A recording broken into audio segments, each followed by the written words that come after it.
On this week's episode of BJ in the Morning, we're going to talk about horror movies and the remakes.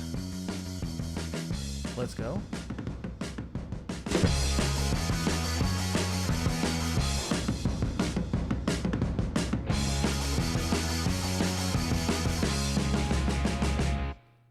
Welcome to BJ in the Morning.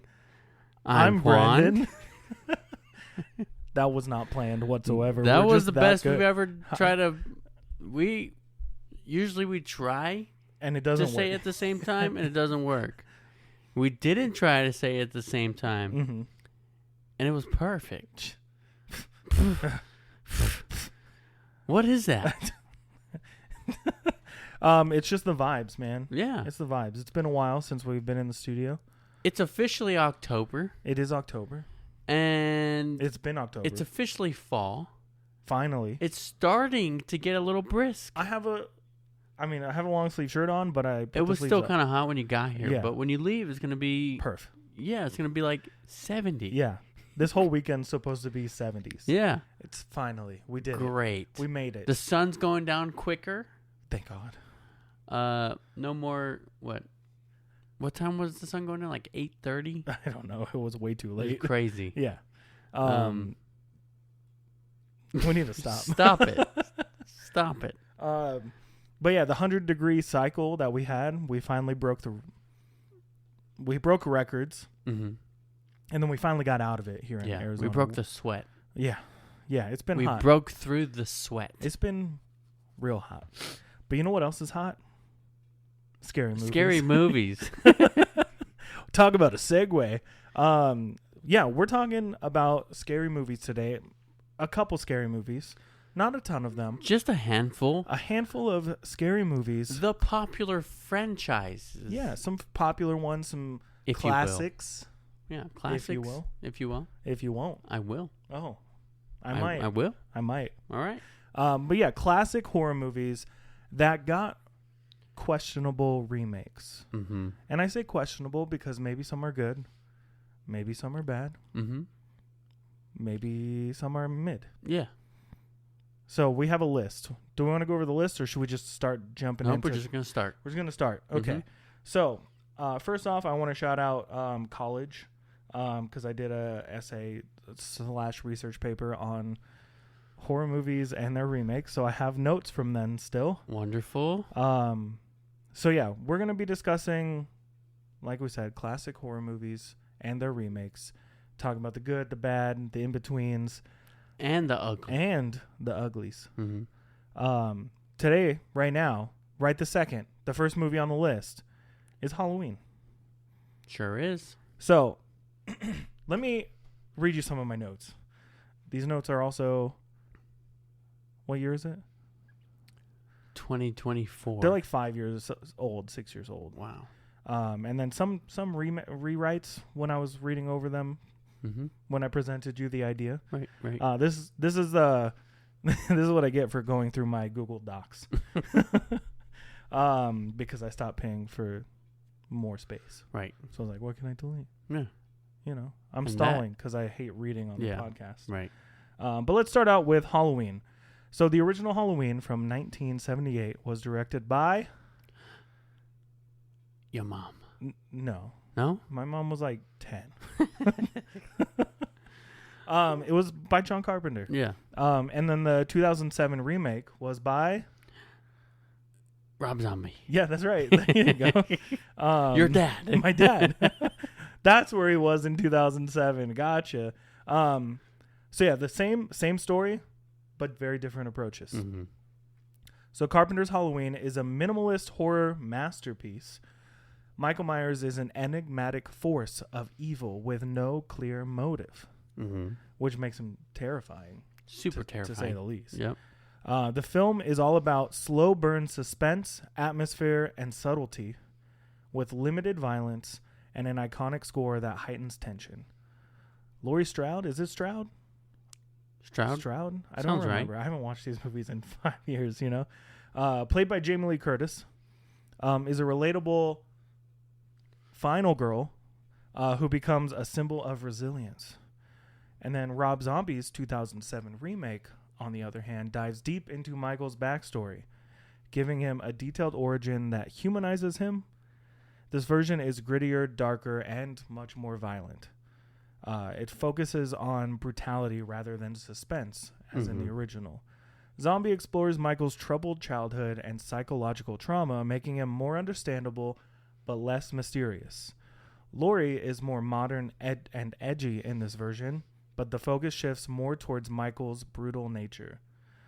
In short, Carpenter's Halloween relies on mystery and tension, while Zombies Remake is more about violence and backstory. Both films have their own strengths, but they cater to different horror tastes. Classic suspense versus brutal intensity. Those are my notes on that movie. I have a lot more, so. Which I feel like the transition is with the times, right? I agree. So what was scarier in the 70s? Mm-hmm. The suspense. Literally the exact movie of Halloween, the first movie, right? Yeah.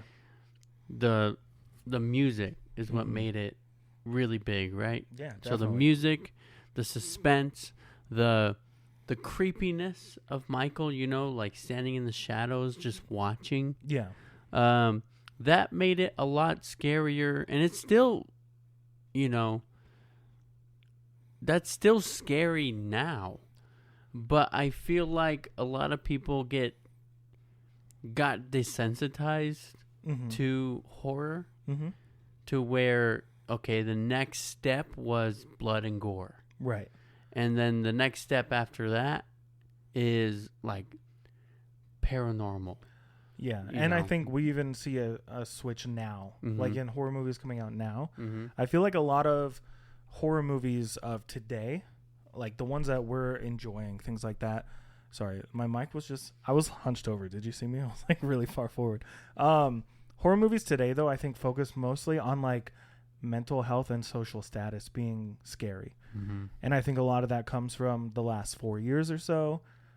Just this uptick in mental health awareness, social statuses being something that people are scared of, and social media, you know. Yeah. But back, like you said, in the 70s, you know, we had the rise of serial killers, right? Like there's other, I don't have any direct like insight to the serial killers that were at large in this time. But like having a killer with no motive sounds scary as heck. That's just someone who wants to kill. Right. But like Rob Zombie said, let's give a backstory to Michael, why he's this way, this whole ordeal of the trauma and the past and why it shaped him into being a killer. Yeah. That's scary then too, right? Because it's, hey, this is somebody's fault. Right. And I understand that the Rob Zombie versions aren't, I guess, canon to the Halloween story from front to back. Right now. You know what I mean? But I feel like he could have added a little more continuity to it in a way that, like, okay, Michael, as a kid, was stabbing and killing and gutting, and then fast forward to the first movie, which came out forever ago, he wasn't stabbing, killing, and gutting. I mean, he was stabbing, but he wasn't killing and gutting and bathing in the blood. You know what I mean? Yeah, I mean, it definitely, there's a shift in tone for sure, which I have notes on. Oh. Yeah. Oh. So lay it on me. The original Carpenter's Halloween is known for the slow burn suspense, as we mentioned before, and atmospheric tension.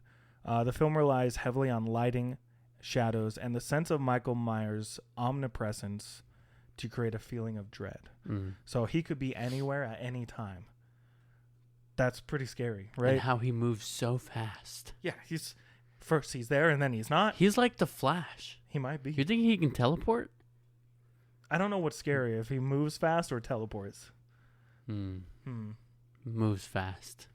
Then there's the score, composed by Carpenter himself, is minimalist but highly effective. What's the song? Not a lot going on, right? But if you hear that now, you're Should like... I play it? Can I play it? I don't think you can. We don't need to get copyright striked on this, even though we're not making any money. You want to? It's going to be fast. You want to be copyright striked? It's gonna be fast. You're like, oops, not that song. that's not the song. I'm gonna keep going though. Go ahead. So it's minimalist but highly effective, becoming one of the most recognizable themes in horror. So in Carpenter's Halloween, it uses restraint, relying more on what is unseen or suggested rather than on explicit violence. And then Rob Zombie's Halloween is much more grittier, with a more violent tone. The film is more explicit in its depiction of violence, with more blood and brutality. The remake doesn't aim for the slow burn suspense as the original did, but instead opting for more in-your-face, intense horror experience. It is darker, more disturbing, and focuses on the traumatic childhood and grim environment that Michael grew up in. I feel like if we talk over it, maybe they won't. Maybe YouTube won't block us in three countries. It fit. Well, you should pull up the theme for the next movie then when we get to it. You know what I mean? Okay, yeah. You know what I mean? Yeah, for sure. So, that being said, I watched the remake of Halloween forever ago. I remember when it came out, I didn't really get it. Like, I didn't like it. I didn't love it, I guess. I didn't hate it. But it made me want to go back and watch the originals again. Mm-hmm. So, and I'd seen them before. I've seen all the classics now, all like 15 Halloween movies, you know. Mm-hmm. But it made me want to go back and visit the classics again. And I think there's something about not being spoon-fed the information that we are in today's society and culture when it comes to movies, that maybe some of the newer generations don't get, right? I feel like you look at movies nowadays and they tell you everything. Yeah. There's characters that are just there for exposition. Back in the 70s and 80s and 90s even, we kind of had to piece a lot of that together in our heads. And there's nothing scarier than what you can come up with in your head, I can come up with in my head, than what they could put on screen, right? Yeah. So I think the original Halloween for me is good where it's at. It should just be there and we're chilling. I also just not a huge fan of the Rob Zombie remakes in general. So I remember really liking the movie because I do like to think about, you know, where it all started. Mm-hmm. Because Michael and, well, Laurie is a teenager, right? Or late teen. Yeah, she's in high school. Yeah. Because there's a scene with the tree and him standing outside the window. Yeah, and Michael is obviously an adult, or no, younger than him, right? Her? Yeah, I mean, no, because if you're talking about the remake, Laurie's the baby, and Michael's the older brother. Okay, yeah. So, Michael's an adult, and it's kind of cool to me to go back and see where it started, and let that story play out, and kind of your brain just kind of fills in the gaps on what happened in between. But in comparison to the original, I personally like like the original so much more because of the suspense. Yeah. And there wasn't much suspense in the remake. Right, because it's that, especially in 2007 to like 2012 or so, we had a lot of rated R movies that were all gory, bloody, in your face. Think Saw, Hostel, things like that were like really popular at this time. So, yeah, I think we don't see a lot of those like gory horror movies nowadays, besides maybe Terrifier, which I still want to see the third one, even though I've heard people. Did you see it? No.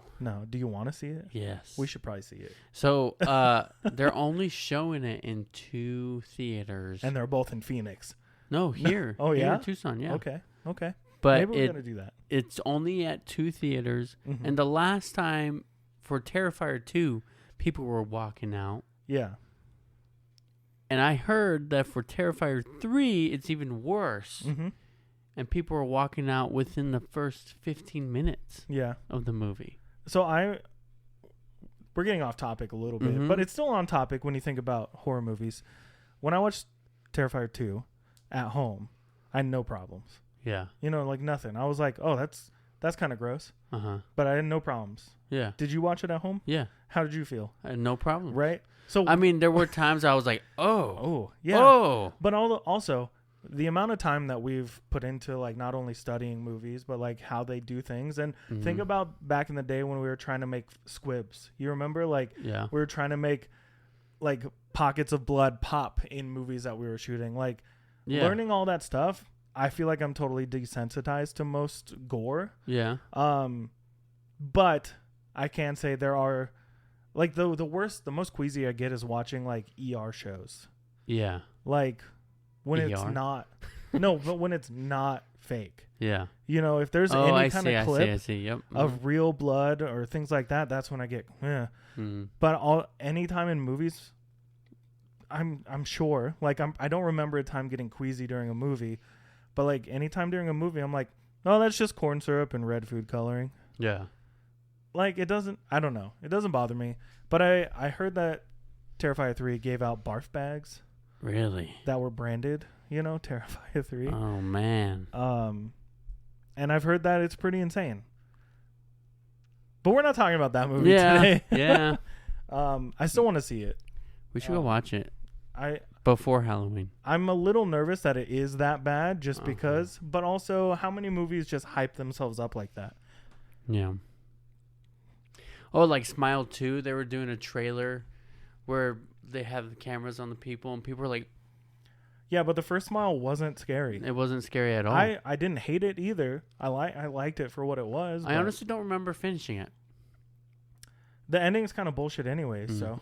But we're not talking about new horror movies. Let's get back into this, because I think I've been procrastinating because the next one on the list is Psycho. So you're going to pull up that theme because it's so good. So yeah, let's talk about Psycho.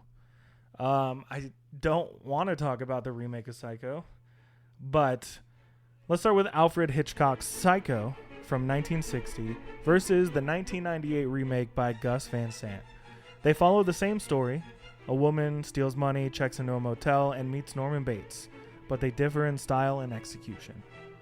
The 1960 original is a black and white psychological thriller known for its suspense, iconic shower scene, and Hitchcock's masterful direction. It set the standard for horror and thrillers, focusing on tension and subtle terror. The 1998 remake is almost a shot-for-shot color copy, but it lacks the originality and tension of the original movie. While it updates the visuals and adds more graphic elements, it was criticized for feeling unnecessary since it didn't bring anything new to the story. The original Psycho remains a classic for its groundbreaking approach, while the remake struggles to capture the same impact. I wanted to stop just to listen to the theme so bad because it is so good. The theme song to Psycho, the score of that movie is just great. Like, it adds to the tension for sure. It adds to the suspense. It does. It's like in your face and then it mellows out, and then it's in your face and then it mellows. And so that, talking about the theme song, right? Mm-hmm. So you said it adds to the tension, and that's what I was thinking about when you were reading, was the tension between, first of all, the woman, Marion Crane. Marion, yep. Marion Crane. Mm-hmm. She steals what? $40,000? It's a lot of money in both sense, right? Mm-hmm. So she steals money from her job, drives off to go be with the guy that she's in love with, but she's married. Mm-hmm. So, or he's married. He's married. Getting divorced, going through the process. So she wants to run away with him, and she starts driving from Phoenix, Arizona, off to where he is, right? Mm-hmm. It's never really established. It's California, Oregon, somewhere around there. But she never makes it. Yeah. But the whole first quarter of the movie is about her escaping, right? Her getting out of Phoenix. And so if you've never seen this movie, mm-hmm. the twist of the whole thing... Spoiler alert. 70-year-old movie here. The fact that she doesn't make it to where she needs to be... It's not 70 years old. It's Anyways. Pretty close. It's like 60 years old, man. Anyways.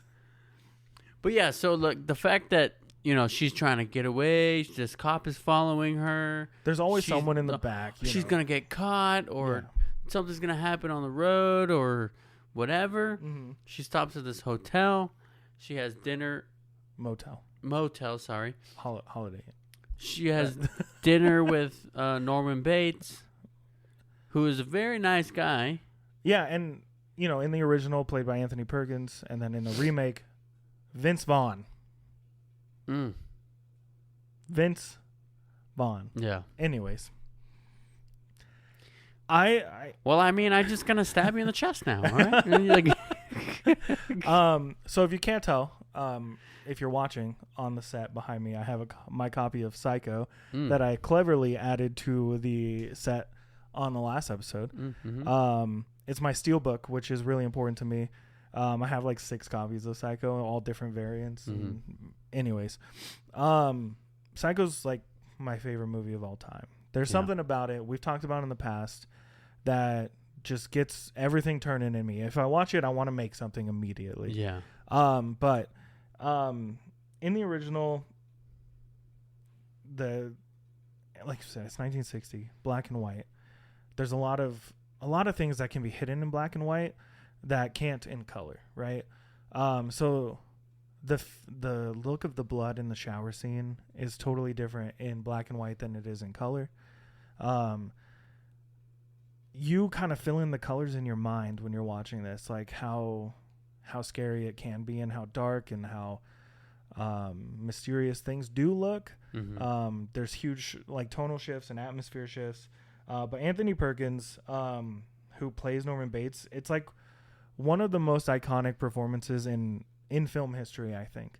He plays that role so perfectly as like almost reserved and quiet, but also terrifying and loud. Because he's technically playing 2 characters in the movie, right? Again, spoilers for a 100-year-old movie. Spoiler. Because Norman Bates also plays his mother, right? But it's not his mother, right? Because he's a psycho. He is. Hey, spoiler alert. For this 120-year-old movie. But he plays him as awkward, shy, and charming. Kind of childlike, like someone who didn't really officially grow up. And you learn a lot about him from his performance and not from other people saying it. But also there's a lot of backstory just given to you by the cops at the end of the movie. Yeah. But he's got like a boyish charm. But then his tendencies of, psychopathic nature makes him very layered and very compelling. Whereas Vince Vaughn is less like nuanced and more creepy. Well, why don't you sit down and stay for dinner? But he plays him like really nervously, and he doesn't have the same like subtlety as Perkins. He appears more menacing right from the get-go, whereas Perkins is a little more reserved and more quiet and more curious, I think. But it takes away from the shock of the twist. Yeah, I think Vince Vaughn, so he was in a horror movie recently. I can't remember what it's called. A horror movie? Yeah. Was it Freaky? Yes. It was more like a comedy. It was a comedy horror style, but because it was for the Freaky Friday premise. He did well in that movie. Yeah, no, that movie was fun. As a teen girl trapped in a serial killer. But even when he was a serial killer, yeah, he was pretty scary. He did pretty good. I think a lot of it though is like when it comes to Psycho, like those are some big shoes to fill. Yes, and Norman Bates is like in the book he's described as more what Vince Vaughn looks like a little chubbier, but like not like Anthony Perkins. He was like tall, skinny, lanky kind of dude. Yeah. Whereas anytime I picture Vince Vaughn, it's Vince Vaughn and like the Wedding Crashers. He's just a big dude. He's tall as heck. Yeah. He like really like I don't want to say he's big, but you know what I mean. Like he's just a big person. Thick. Not even that per se, but you know what I mean. Like he's just I know what you mean. He's big personality, big person overall. Yeah. And it just doesn't seem right for the role. Right. But that's just me. Right. But I just love Psycho, so... I mean, I think you should get in the shower now so I can stab you. Speaking of that, do you want to compare the shower scenes before we move on to the next ones? No. No? So what I wanted to bring Dick. up... what I wanted to bring up first... It was a perfect segue and you ruined it. What I wanted to bring up first Okay. was the fact that you mentioned it was shot for shot Mm-hmm. and that people did not enjoy that it didn't bring anything new to the table. Right. But then there's also both sides of that story Mm-hmm. for the fans, right? So fans, you can make a remake, and if it's not the same or if it's not similar, If it's too different. if it's too different, they get upset. Yeah. Like, for instance, Mulan. Yeah. Zero singing. Mm-hmm. Same story. Yeah. No singing. Where's the singing? Where's the singing? But on the other hand, some people will see a movie shot for shot and then get upset that it's not different. Right. Um, But at that point, it's more of like both ends of the spectrum are feeling unnecessary. mhm. Like, why wasn't Mulan just a different story then? But like, I think Mulan might be like a weak comparison to like Psycho because Right. it's still the story of Mulan, Yeah. right? Just not the Disney songified version of Mulan that we grew up with. That we know. Yeah. I'm trying to think of something that like drastically changed the format of the original, but nothing's coming to mind. But I know what you mean, right? Yeah. It's like both sides seem unnecessary. It's like, why couldn't you just make a new idea then? Why did you slap it on there? Like the thing that just popped in my head was 10 Cloverfield Lane, yeah. where it's like, oh, you just made it a Cloverfield thing at the end, Yeah. right? Like Yeah. it's not a remake, I get it, but it's still like it was unnecessary. Yeah. That movie was so good until that end, right? Well, it didn't need to be a Cloverfield movie at all. Right. And then there's Psycho, shot for shot, where it's like, why did you do this? Because it didn't need to be done. Yeah. But then I think of Bates Motel, like the show. Mm-hmm. Did you watch that? Yeah. I enjoyed learning that aspect of Norman's life up until the last season where they just did the movie Psycho as a season, basically, right? Yeah. And it felt weird, but it made sense, you know? But then it's spreading out the story, right? So you can add a lot more detail when you have more time rather than an hour and a half, 2 hour runtime, which I liked. But then there are people who are watching Bates Motel who probably, and this happens, have never seen Psycho. A lot of people, actually. So I think it's Yeah. important that they explain what happens in the movie in the show. Yeah, no, You and know what I that makes sense. Yeah. But yeah, having the shot for shot, like, in color remake, And in Bates Motel, I really love the shower scene. the shower scene. Oh, see, and now I have a segue to another one though before the shower scene, which is the cinematography. That's when you say no. No, no, Juan, no. But yeah, in the original, Hitchcock used black and white cinematography as a conscious choice that enhanced the film's mood and helped circumvent censorship issues related to violence and nudity. So it was a choice to be black and white. The high contrast lighting, shadows, and strategic camera angles created a sense of paranoia and suspense. And it also used innovative techniques like the famous crane shot in The Staircase. Do you know the one I'm talking about? Where the guy's falling down the stairs and it follows him down?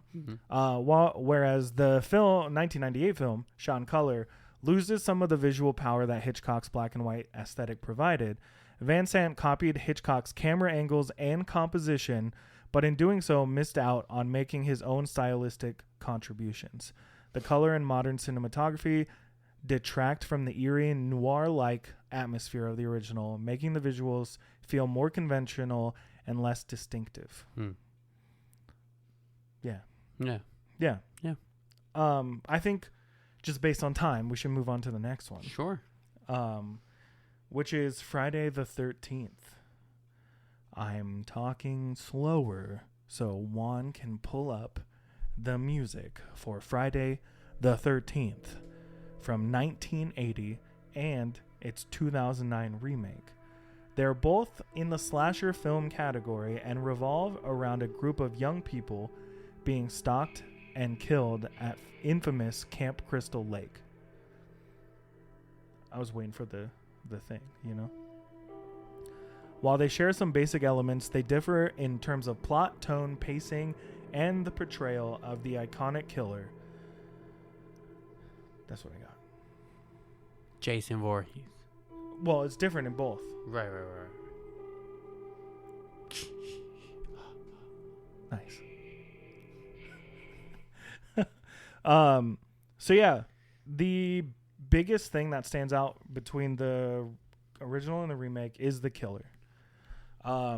For all you listeners out there who have paid attention and know me, the question, the favorite question is who's the killer in Friday the 13th?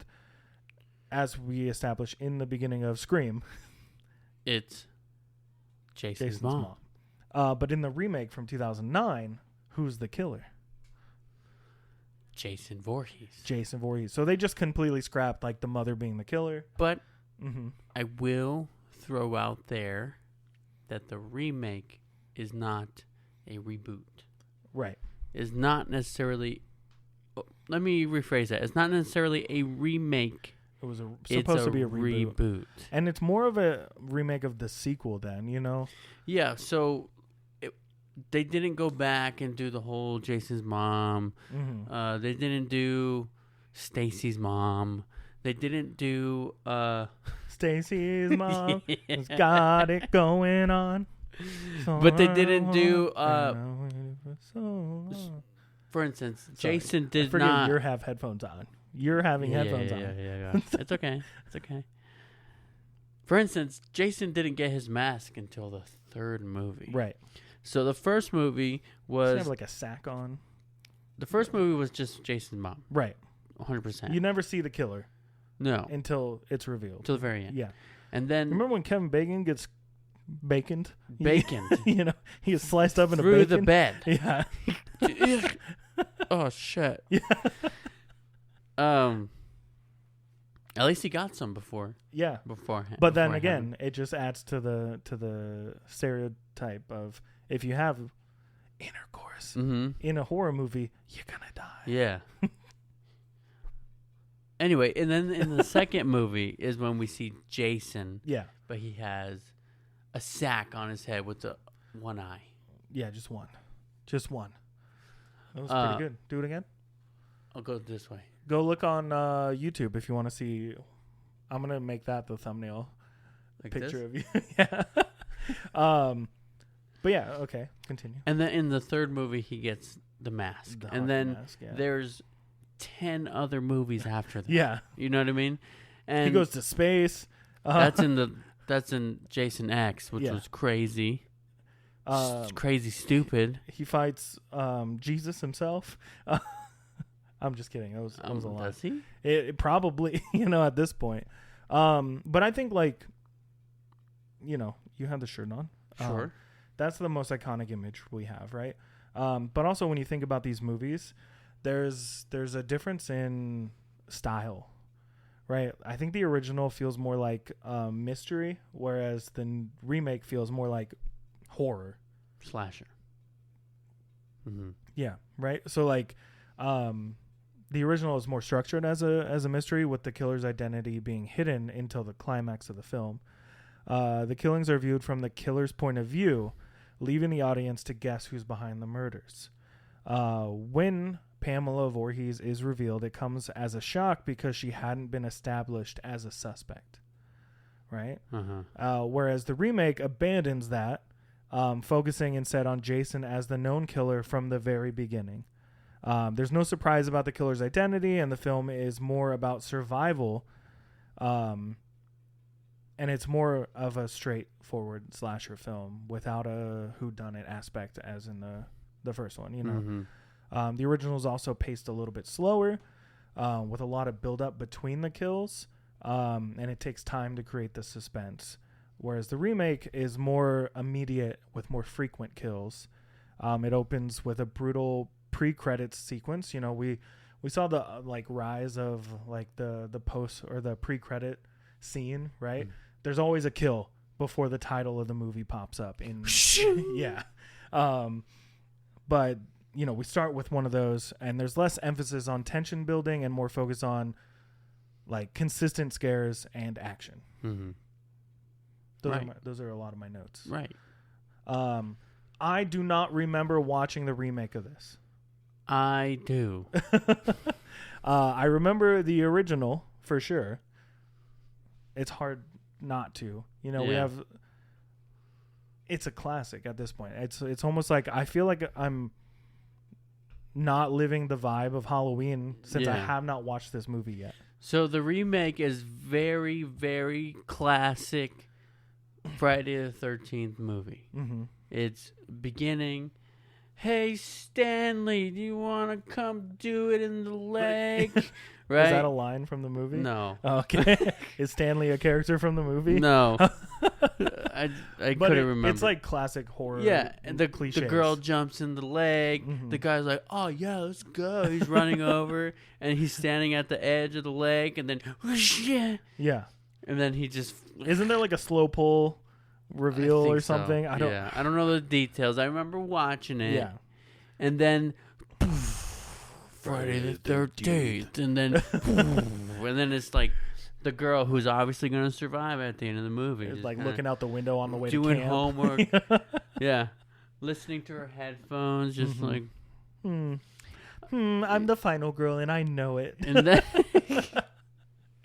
And then she meets a guy who's obviously going to help her, Jared Padalecki. Yeah, in the remake, her name's Whitney. In the original, it's Alice. Remake played by Danielle Panabaker. No, Amanda Rigetti. Her name in the movie? No, that's the actor's name. In the reboot? Yeah. Or did Danielle Panabaker die? Or it doesn't matter. Anyway. Whatever. So then she meets a boy. The boy helps her, and then all of a sudden at the end, she's like real hurt, and she's like limping around. She's like, "I'm not gonna take this," you know, and she somehow gets Jason's machete and is like, "You burn in hell, you son of a bitch!" Shing. And somehow gets the one up on Jason. Yeah, but then there's like the after credit scene where his eyes open, right? Well, like yeah. He's like at the bottom of the lake. Like, oh yeah. And then there's like Freddy's glove, and then it's Jason. And then that Linkin Park song plays. What I've done. So yeah, the original Friday the 13th is slower, suspense-driven slasher with a focus on mystery, atmosphere, and the reveal of the killer. Its place in horror history is solidified as one of the defining slasher films of the era.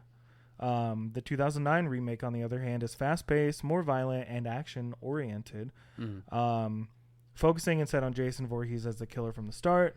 The remake modernizes the violence and action, making Jason more tactical and aggressive, but it lacks the slow-burning suspense and iconic twists that made the original stand out. I think we're seeing a trend here where there's not really a sequel to the remake, whereas all of these classics so far have had 20s of sequels and things, right? So, especially the next movie on the list. So. But yeah, and a lot of these movies, don't necessarily need a remake. No, because I think the originals stand out. But there are some, like none that we've talked about yet, that are refreshing to have a remake. Right. And I think Friday the 13th remake or reboot was fun. It's watchable. I like it. It's just a classic Friday the 13th movie. So I would put that in with, like, if I were to watch all the Friday the 13th movies, that would be in there. Like, I wouldn't skip it. Yeah, maybe I should rewatch it. It's been You should watch it. It's not bad. Years, it's really not bad at all. It's just a regular Friday the 13th movie. Yeah. Should we talk about a bad remake, though? Is that the next one? Yeah. It's Nightmare on Elm Street. Oh. Is it? Yeah. Hang on. I'm going to start. No. I'm going to start. No. Nightmare on Elm Street? The original A Nightmare on Elm Street from 1984 and its 2010 remake share the same basic premise. A group of teenagers being stalked in their dreams by the vengeful Freddy Krueger, but they differ significantly in tone, style, and impact. I'm waiting for it. This sounds exactly like Friday the 13th. It's coming. So we'll talk a little bit about like Freddy Krueger because I feel like that's a big part of the differences in these. Mm-hmm. So the original from 1984 was played by Robert Englund. Freddy Krueger is menacing but also playful, known for his one-liners and sarcastic wit. While terrifying, Englund's Freddy has a personality that blends humor with horror, making him an iconic horror villain. Whereas in the 2010 remake, played by Jackie Earle Haley, the remake's Freddy is darker and more sinister. He has little of the playful, taunting side seen in the original, but instead coming across as cold and purely evil. This version emphasizes Freddy's backstory as, I don't want to say the word, but he does things to children. So it focuses more on that, making him a more disturbing figure, but less charismatic. Mm-hmm. We also have crazy differences in dream sequences because I think a lot of the dream stuff in the original was it was pretty terrifying, you know? I just think of the boiler room all the time. The dream sequences were a lot more like creative and surreal, blending the line between reality and dreams. Whereas in the remake, they were more grounded and more gritty. You know, they felt more like actual places instead of something made up in someone's head. Mm-hmm. And then, of course, the special effects. In the 80s, they were pretty cheesy. Yeah. But they work for the time, right? We saw a lot of like stop motion and things like that in the 80s, and there's a lot of it in Nightmare on Elm Street. But then the remake, CG. Even Freddy is CG. Yeah. You know, and I, for one, hate the look of Freddy in the remake. Yeah. It's horrible. It's gross in the worst way. Yeah. You know? So, but in the original Freddy's backstory, he's a child murderer who was burned alive by the parents of his victims. And it's hinted at, but not really explored in the first one. Mm. And it leaves a lot of his history to the imagination. Whereas the remake delves deeper into Freddy's past, making it clear that he was not only a murderer, but he did things to kids that are not appropriate ever. And it makes him more evil and more disturbing. But some people, me included, felt the backstory took away from the mystery and the supernatural element of Freddy. So that's my thoughts on this. Yeah. And you got to take a look at, you know, the more recent Nightmare on Elm Street movies, like Freddy versus Jason, and was there a Nightmare on Elm Street after that other than this? No. Right? So Freddy versus Jason. I think there was like a TV show or something, or there's about to be. I don't remember. But then you jump to this version, the remake, and it's not that far, the jump. From Freddy versus Jason? Yeah. Right, because everyone was wanting that, and I think like the hype of like Alien vs. Predator and all that nonsense, right? But there was like 15 Nightmare on Elm Street movies from the 80s to the 90s. Mm-hmm. There was Wes Craven's New Nightmare, where Freddy came out to the real world.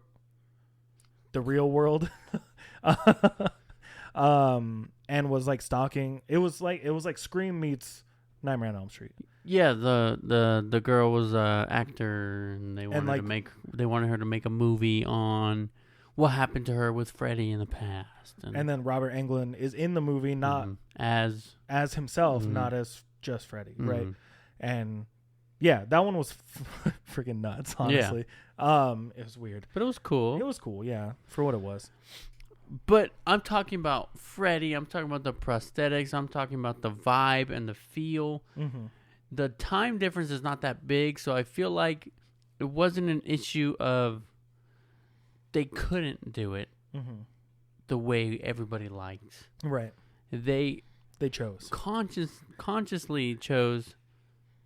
Consciously? Yeah. Chose to change it drastically. Yep. And to change the dream sequences to like I wake up in the boiler room, but it's not the boiler room. Like all this crazy shit is not happening. I'm just being chased by a man with fingers. Yeah. You know? Yeah. I tried watching this honestly recently, the remake. It's horrible. And I couldn't get past the first like 30 minutes. It's not good. It wasn't necessary. Nightmare on Elm Street is one of those series that gets wilder every single movie. It gets crazier. It gets more insane. Like in the weirdest shit happens in these movies, but the original is scary. Yeah. Even with Freddy making jokes and being sarcastic and witty, I just think the original is creative. You know, it's more suspenseful horror, and it balances like the surreal and dreamlike horror with the villain. Yeah. And it became a classic because of its unique premise. The remake, I don't know, like trying to bring Freddy into like the modern era, it gets too gross. You know what I mean? Like his backstory is too gross. Like it makes me uncomfortable watching and like hearing about that, which I get is probably what they were going for.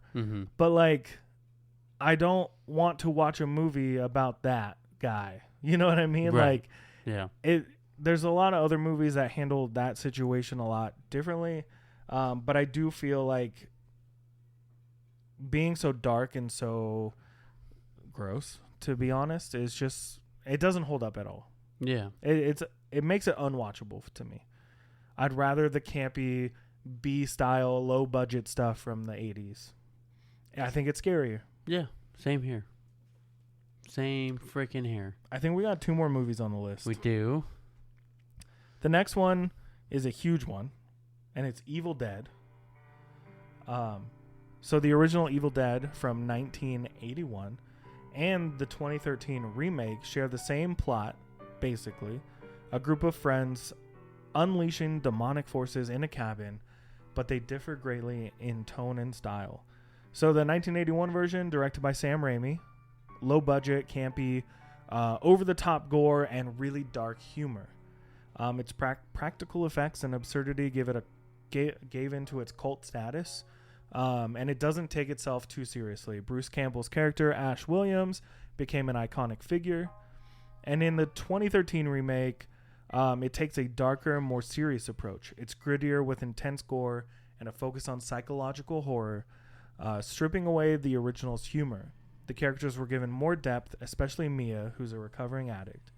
While the original is loved for its charm and humor, the remake offers a brutal, modern horror experience, and both have their place, appealing to different audiences. Did the theme ever kick in? Yeah, so the main theme I picked from the first movie was over in like 2 seconds? 45 seconds. So yeah, I mean, there's a lot of differences between these 2 movies. Evil Dead and Evil Dead 2 are pretty much the same movie differently. And then the remake of Evil Dead is definitely a modern horror movie. Yeah. I watched this one recently also, and it still holds up to me. It's scary. The original still holds up to me. I love watching the first 2 Evil Dead movies. But like you said, all the Evil Dead movies are great. But like you said, the comedic elements in Evil Dead. Yeah, the dark humor. Like it's almost like it's not funny. It's just that it didn't take itself serious. Yeah. And it's so gross sometimes. Sam Raimi's great at this, right? It's like taking something and just like shifting it a little bit where you're like, haha, that's so gross. Yeah. I think of like not only Evil Dead, but we have those scenes in Spider-Man where they're like super insane, like Green Goblin stuff. But also at the same time, like, that's just a guy in a suit. That's so dumb. Yeah. Or Drag Me to Hell. There's like the old lady vomiting all over the place. You're like, that's so gross, man. But I can't stop watching it. Yeah. Or Multiverse of Madness. Same stuff, right? Where it was like, that's kind of gross, but I'm kind of digging it. Yeah. Like, that's Sam Raimi's style, right? It's like, you laugh because it's so over the top. Yeah. But if it was dialed back just a tad bit, you'd be like, ugh, yeah, gross. But I think it just nails it. Like, and Bruce Campbell, great, fucking solid, right? He's great. Like, yeah, the whole time. I think the differences between the remakes and the original, though, make it almost a completely different movie. You know, it's the same story. Yeah, the Necronomicon. The fact that it is the same story, and it's almost, I want to say, pretty close for beat, but the style is so drastically different. Yeah, it's that it is just, it's like a good old Kraft cheese, grilled cheese. You know what I mean? I get it. Where it's like really crunchy on the outside, but then it's like creamy and melty in the middle. Oh. Yeah, I mean, you have the difference in tones, right? Like the over the top, campy, low budget charm that the first one has. Whereas the remake's much darker, more serious.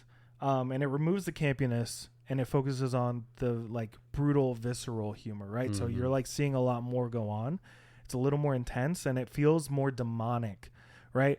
I think the focus in the original being like demons, demons were like jokers, right? Like causing a scene and like being annoying and like I think it's in the second one more, but like the deer head, you know, like just like freaking out on the wall. Yeah. But you know what I really want to see? I want to see, you know how, you know, there's theories and there was also confirmation from Sam Raimi himself saying that the necromancer, right? Necronomicon. Necromancer. I'm thinking of D&D. I don't think it's the Necronomicon. Thinking of D&D. I forgot what it's called. It's basically the Necronomicon.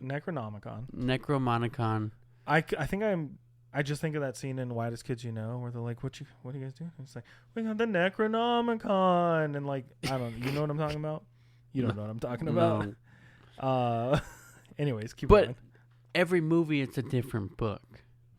Kind of. Right? I'm trying to remember what it's called without looking it up, and I am not getting it. So, anyways. Necronomicon. I'm probably right, and I'm just like overthinking it. I want to see now I want to see the history of the Necronomicon. Yeah. I want to go back. How did those books get created? How did those books become so no? Mm-hmm. You know what I mean? Yeah. No, don't read. Oh, you read? Yeah, but I think it's... you get effed. A lot of the history of that stuff is in the remake, so like of like the book and how it is evil and things like that, right? And then... No, but I want to see it. You want to see it again, man. But did you see Evil Dead Rise? Yeah. Fucking terrifying. Yeah. Like, so good. Yeah. But like, same book. Right. Same book. From Evil Dead 1. The remake. Yeah. Evil Dead Remake 1. Rise. Evil Dead Remake 1, same book as Rise. Evil Dead Rise. But yeah, I loved Evil Dead Rise. I love Evil Dead. The original, like we said, it blends camp, gore, dark humor, and became a horror comedy, basically. Whereas the remake is a straight-up horror film. It amps up the intensity and realism, focusing on brutal scares rather than laughs. Both versions have their strengths for sure. Fans of the franchise appreciate the original for its creativity and fun, while the remake appeals to those looking for more serious modern horror that continued into Evil Dead Rise. And if you haven't seen Evil Dead Rise, watch it. It's perfect for the Halloween season. It is. I'm going to go watch it right now. Well, we have one more movie to talk about. Which is? The last movie on the list. What is it? It's... Was that the title? No. Oh. Anyways, I'm going to start reading. Hang on. I'm going to start reading, dude. We can't leave people who are doing an audio-only podcast to be here in silence. It's it. What is it? So yeah, the original It from 1990 and its 2017 remake. It, also referred to as It Chapter 1 for the remake, right? They're both adaptations of Stephen King's novel, While they share the same core story about a group of children battling the terrifying entity known as Pennywise the Dancing Clown, they significantly differ in tone, style, characterization, and execution.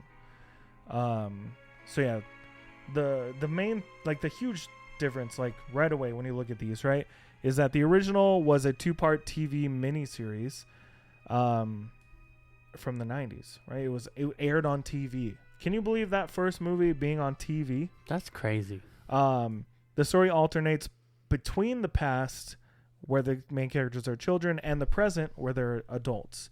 It follows a non-linear narrative showing both kids and adults' experiences with Pennywise. Whereas the remake, directed by Andy Muschietti, I think that Muschietti, I don't remember his name. The 2017 remake focuses solely on the first half of the novel, where the characters are children. But part 2...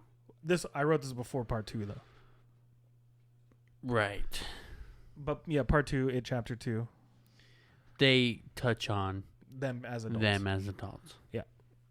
So, yeah, the tone is definitely different in these two. 90s one was made for TV.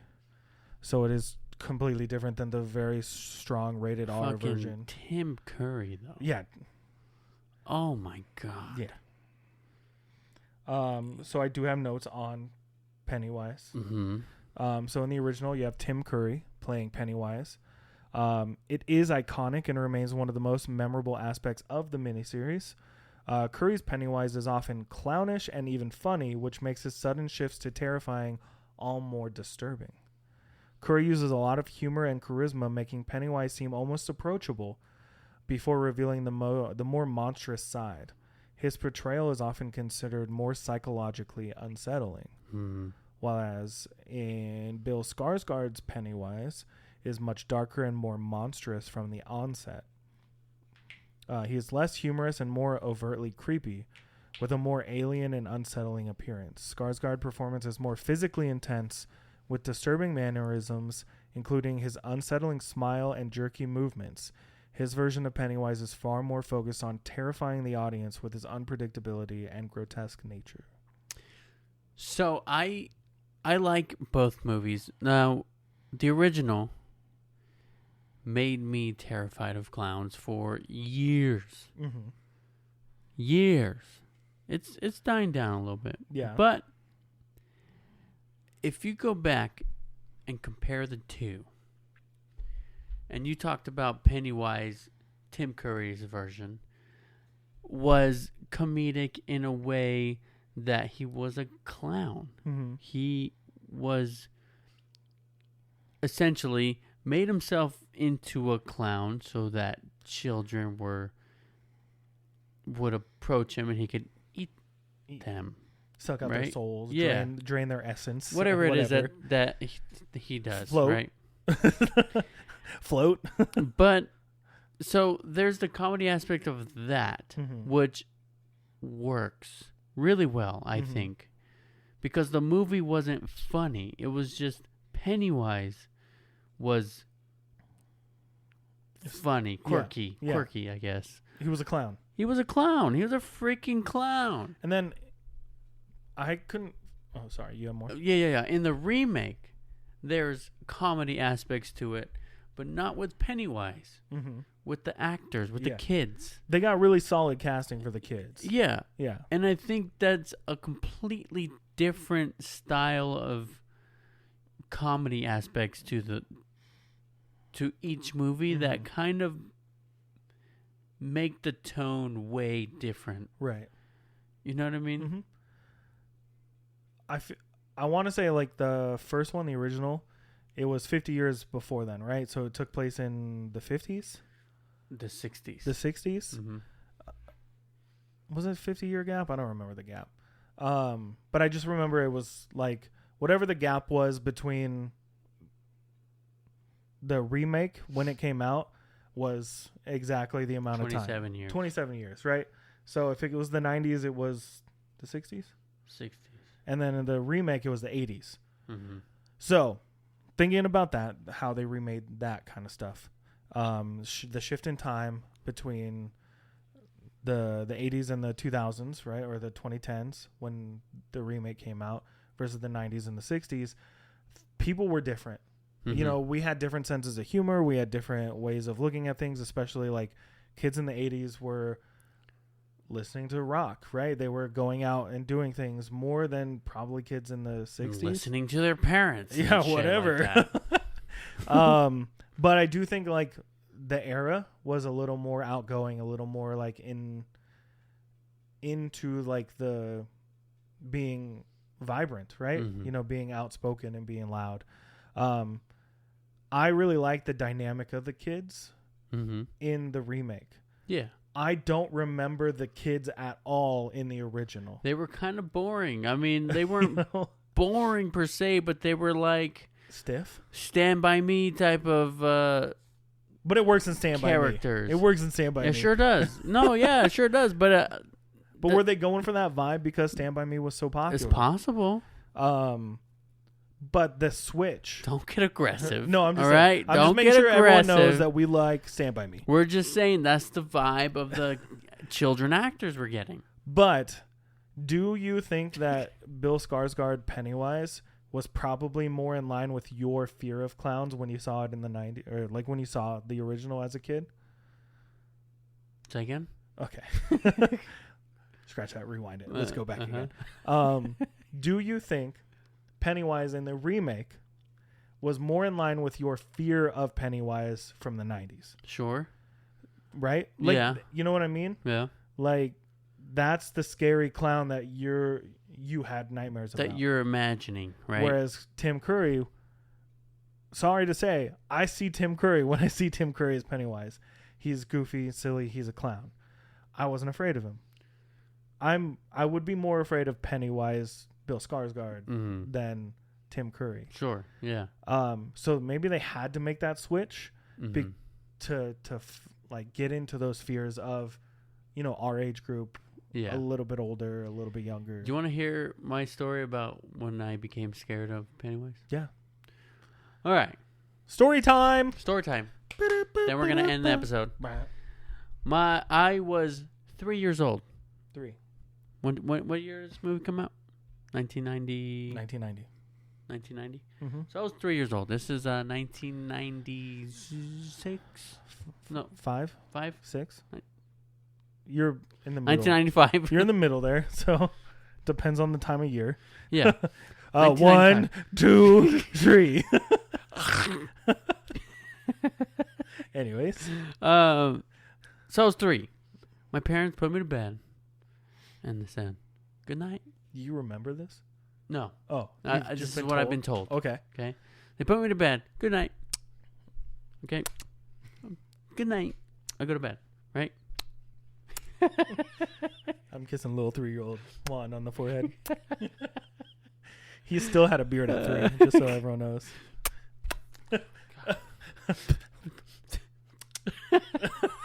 Anyways, keep going. All right. I get put to bed. My parents start watching It. They're watching what? It.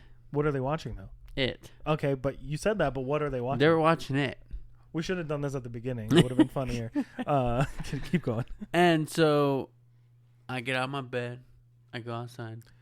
And a little sippy cup of juice. Start peeking around the wall because I was a little nosy fuck. Mm-hmm. And it was right at the beginning when Pennywise has the scary teeth. Mm-hmm. And he's getting Georgie. And he goes with the teeth and the you know. And the ginseng and the honey. Yeah, exactly. And I start crying. I start running back to the room. My parents pause the movie. Blah, blah, blah, blah, blah. Go back to bed. It's just a movie. Don't be scared. Blah, blah, blah. Whatever. They calm me down. Cool. They go back, start watching the movie. Mm-hmm. About an hour passes. Apparently, I get out of bed again to go, what are they watching? Is it still scary? I don't fucking know what was going through my head. Yeah. But I was very quiet. My mom said I was really good at tiptoeing. Yeah, little ninja. Yeah, and I was just like watching. And it was the part of the movie when they're in the library and the balloons start falling, mm-hmm. and they pop, and there's blood inside of them. Yeah. and the balloon pops. You see the blood. I get fucking absolutely terrified of that, and I start running down the hallway. Well, that day we went to the zoo, and at the zoo I got a balloon, and I kicked the balloon, and it popped in my face. Yeah, I could see that. And ever since then, I've been terrified of clowns and terrified of balloons. It. Of what? Of it. What are you afraid of? It. But now I'm okay. That's a great story. Yeah. You have Pennywise cardboard cutout in your garage. Yeah. I feel like I know why you got it, but I think you keep it just to keep the. Well, there's a story to that too. I don't think we got time for it. Didn't you? Okay. Okay, you want to just Cliff Notes it real quick? Maria got it to scare me. It didn't work. It scared her. I scared her the next morning. Yeah. The very next day with the same cutout. But now you have it in the closet just to keep desensitizing yourself. Sure. Where is he? Yeah. Why didn't we bring it out already? Shit. I go get it. But yeah, let's finish up with It. So the remake is a modern high-budget horror film. Yeah. It amps up the scares, character development, and spectacle visually. Skarsgård Pennywise is darker and more monstrous, and the film benefits from stronger special effects and more focused narrative, right? Splitting it up into two instead of jumping back and forth is really beneficial, I think. It's seen as more intense and more terrifying, with a more emotionally resonant portrayal of the children's bond and their shared trauma, right? So both versions tell the same story. The original emphasizes psychological horror and nostalgia, while the remake focuses on modern horror tropes and a more immersive and intense experience. The 2017 version stands out as scarier and more polished and more adaptable for most modern audiences. Thank you for coming to my TED Talk on horror movies and remakes that I wrote in like 2018 or something. Please donate to the Patreon. I think it was before the sequel came out for It that I did all this stuff. So we were supposed to make like a video essay, and I changed the subject halfway through. Nice. Yeah. But here we are. We did it. We don't have a Patreon, by the way. We haven't asked anybody for any money. But if you want to donate any money, don't. We need. Don't. Papa, take that. Papa needs new shoes. You take those $5 and you shove it up your ass. No, don't do that. No, don't do that. Don't do that. Don't do that. Keep the $5. You take the $5 and you go save, buy a McFlurry. You can't afford it with $5. No. No. You take the $5 and you get a Coca-Cola extra ice. Yeah, I think at McDonald's. Why extra ice? I don't know. That's how Maria orders it down. You get less Coke. I get light ice. She gets extra ice. She gets my extra ice. You know the ice in mine, just half it into hers. Anyways, that was us talking about horror movies, and they're we kind of lost track of talking about if the remakes were better or worse, or if they I guess it doesn't really mattered. matter. It's like really up to. It's up to you. Yeah. It's up to you. Let us know in the comments down below. Let it snow. Let the balloons pop filled with blood in the comments down below. I just got chills. How do you feel about these remakes? Were they necessary? Were they unnecessary? What remakes stand out to you as maybe superior to the original? Or if there's a remake that we didn't talk about that is your favorite or not your favorite. Yeah, let us know. Let us know and let it snow. But if you've made it this far, you know the drill. We're 93 episodes in. We still struggle to get through this part. But if you enjoyed it and you want to let us know how we're doing, if you want to interact with us whatsoever, head on over to YouTube where you can watch the podcast with the videos, and you can like, subscribe, comment, all that good stuff. And you can find us on YouTube at BG in the Morning Podcast. And then maybe you just want some shorter form videos. Maybe you want to see our faces, make the jokes that you've been listening to. You can do that over on Instagram and TikTok at BJ in the Morning _. And this has been the best outro we've done in a long time. And I'm going to forget everything that I just said on the next episode. Also, we're not officially making any announcements, but there'll be a big announcement sometime in the future. Pretty soon. So you best be listening out for it. You better pay attention. Yup. It's going to be there. Yup. Big announcement. Yup. I mean, is it big? It's pretty big. It's pretty fun. Is it going to be fun? It's big. It's a big one. No one made it an hour and 10 minutes into this podcast, so maybe we should just end it now. Whatever did. Thank you so much for listening to BJ in the Morning. I'm Brendan. And I'm Juan. And we'll talk to you next time. Insert scary Pennywise jump scare here.